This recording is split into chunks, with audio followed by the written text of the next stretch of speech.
like over the last few months, it must be just overwhelming. Yeah, well, I've given up trying to keep up on my email. It's just not. My wife helps me with that, and I've had some other people help me. But what I do is I look, and I try to say thank you to people and write them a couple of lines when I have a moment. But because I can't get to all of it, they just come in by the thousands. Yeah. So, I know that position. Yeah, right. And it's too bad because people are writing me very heartfelt, long letters. They're often brilliant, frequently, like amazing letters, telling me, their experiences with the authoritarian left, or the way they've been, cornered in one way or another, or how starting to clean up the room changed their life. That's quite fun because it's something I always tell people to do instead of going out and protesting. Jesus, I just can't stand cleaning up that. the room? Yeah. Meaning? Well, my sense is that if you want to change the world, you start from yourself and work outward because you build your competence that way.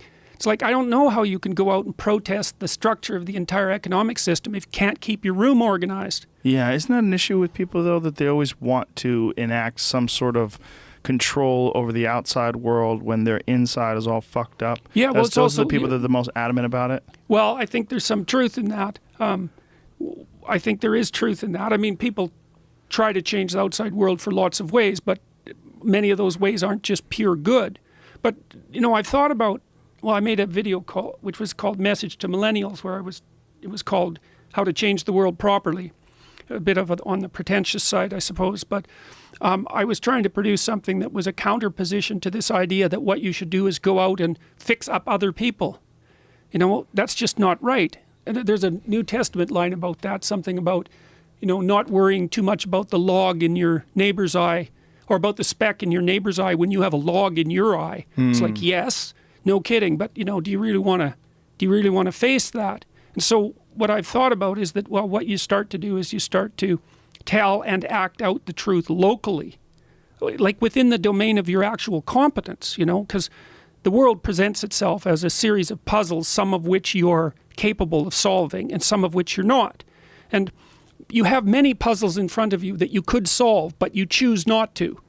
Those are the things that weigh on your conscience. It's like, well, I should really do this, but you don't. It's like, so I had this idea a long time ago because the world is a pretty dreadful place. I thought, well, what would the world be like if people stopped avoiding the things they knew they should do? Because the question is, how much are we contributing to the fact that life is an existential catastrophe and a tragedy? How much is our own corruption contributing to that? That's a really worthwhile question. Things you leave undone because you're angry, you're resentful, you're lazy, you have inertia. Well, you consult your conscience and it says, well, that place over there could use a little work. It's the same as working on yourself, and so you clean that up because you can. And then things are a little clearer around you. And you're a little better off because you've practiced a bit. And so you're a little stronger, and then something else manifests itself and says, well, maybe you could take a crack at fixing me up too. So you decide to do that. And then that gets a little bit more pristine. And soon, and it's humble because you're not exceeding your domain of competence. It's like, don't be fixing up the economy, 18-year-olds. You don't know anything about the economy. It's a massive, complex machine beyond anyone's understanding, and you mess with it at your peril. So, and can you even clean up your own room? No. Well, you should think about that. You should think about that. Because if you can't even clean up your own room, who the hell are you to give advice to the world? That's a very, very important thing for people to hear. It's a very important thing for people to hear.